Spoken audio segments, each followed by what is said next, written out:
बात है 13वीं सदी की शुरुआत की। ये सदी शुरू होते ही आज के रशिया और उसके बराबर में बसे देश यानी मंगोलिया से एक तूफान उठा था और इस तूफान ने पूरी दुनिया को तहस नहस करके रख दिया था। जानवर पालकर अपना गुजारा करने वाले मंगोलिया के ये लोग एकदम से इतने ज्यादा जंगजू हो चुके थे कि इन्होंने दुनिया की सबसे बड़ी सल्तनतें और सबसे बड़े एम्पायर्स को ही खत्म करके रख दिया था। मंगोलिया से उठा ये तूफान दुनिया में जहां जहां गया अपने साथ बर्बादी ही लेकर गया और जहां से गुजरा अपने पीछे तबाही की दास्तानें छोड़कर गुजरा। इस तूफान ने गांव के गांव या शहर के शहर ही नहीं बल्कि पूरे के पूरे देश ही उजाड़ कर रख दिए थे। वैसे तो मंगोलों के हाथों ये सारी बर्बादियां 13वीं सदी की शुरुआत में हुई थी, लेकिन 1162 में इनकी बुनियाद पड़ चुकी थी जब मंगोलिया की ओनोन रिवर के पास तमोजिन नाम का एक बच्चा पैदा हुआ था। उस वक्त पूरा मंगोलिया छोटे छोटे कबीलों में बटा हुआ था और ये कबीले आपस में बड़ी ही खूंखार जंगे भी लड़ा करते थे। तमोजिन के कबीले में भी यही हालात थे। उसके बाप यसोजी ने उसकी माँ होइलोन को भी अगवा करके उससे शादी की थी। जब तमोजिन 9 साल का हुआ तो उसके बाप को तातारी कबीले के लोगों ने धोखे से बुलाया और वहां पर बुलाकर जहर देकर उसको मार दिया और उसके बाद उसके कबीले पर भी हमला कर दिया और 9 साल के इस लड़के पर हालात बहुत सख्त आ गए थे। वो अपने कबीले के साथ जंगलों में फिरता रहा और छुप छुप कर अपनी जिंदगी काटता रहा।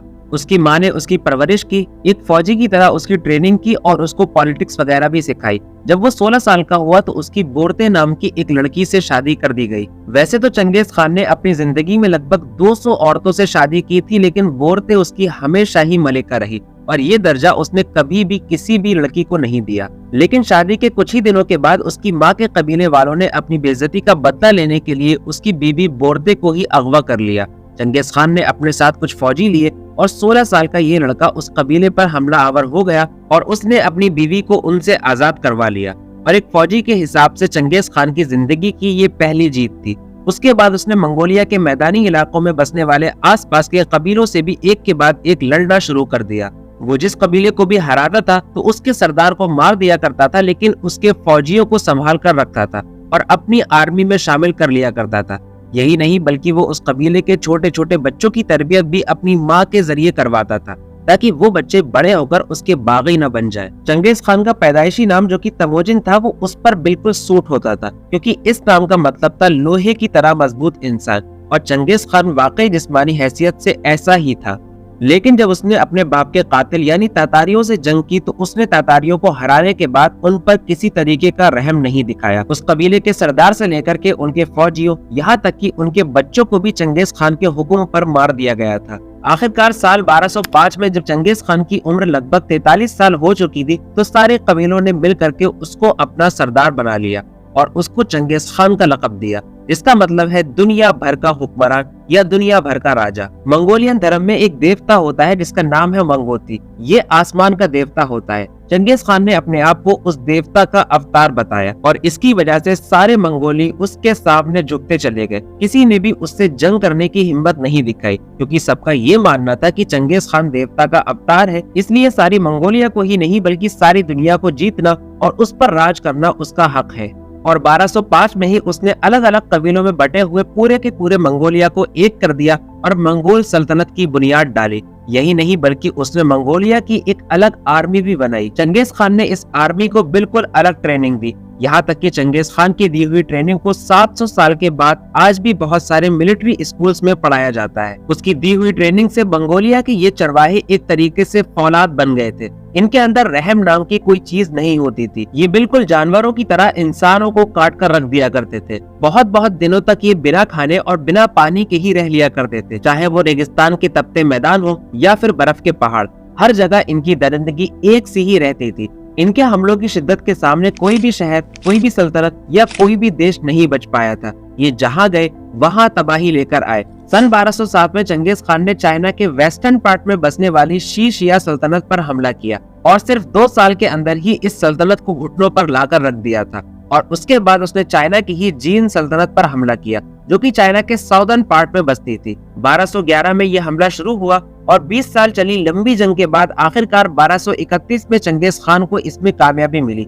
20 सालों के इस अरसे में जीन सल्तनत पूरी तरीके से तबाह हो गई थी, लेकिन दुनिया चंगेज खान को याद करती है ख्वारिज़म सल्तनत पर उसके हमले की वजह से। ये सल्तनत आज के दौर के ईरान में बसती थी। इसमें बुखारा, समरकंद और गरगांज नाम के बड़े बड़े और एडवांस शहर थे। दुनिया भर से लोग यहाँ पर पढ़ने आते थे और साथ ही साथ दुनिया भर का ट्रेड भी इन शहरों में होता था। ख्वारिज़्म सल्तनत एक बड़ी ही खुशहाल सल्तनत थी, लेकिन तब तक जब तक चंगेज खान की नजर इस पर नहीं पड़ गई। 1219 में चंगेज खान ने इस पर भी हमला कर दिया। ये पहली बार हो रहा था कि चंगेज खान किसी मुस्लिम सल्तनत के खिलाफ लड़ रहा था। उसने ख्वारिज़्म में वो तबाही मचाई जिसकी मिसाल पूरे इतिहास में नहीं मिलती है। ख्वारिज़्म सल्तनत पर हमला करके उस पर कब्जा करने के बावजूद भी चंगेज खान का दिल नहीं भरा। उसने यहाँ के लोग और खासकर यहाँ के फौजियों के कत्ले आम का ऑर्डर दे दिया और उसने अपने सिपाही से ये बात कही कि हर एक सिपाही कम से कम 24 लोगों को मार कर लाए और जो सिपाही ऐसा नहीं कर सकेगा उसको मार दिया जाएगा।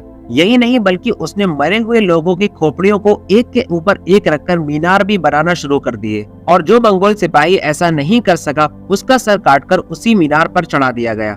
इस हमले में मंगोल इतने वहशी हो गए थे कि उनके सामने ना तो कोई किला टिकता था और ना ही कोई इमारत। वो हर तरीके की इमारत, चाहे वो मस्जिद हो या फिर कोई लाइब्रेरी ही क्यों ना हो, वो उसको पूरी तरीके से जमीन से मिला दिया करते थे। ख्वारिज़्म सल्तनत पर हमले के दौरान चंगेज खान की आर्मी ने ईरान के 75% लोगों को मार कर रख दिया था और ईरान की पॉपुलेशन इतनी कम हो गई थी कि उसको रिकवर होने में ही 750 साल लग गए थे।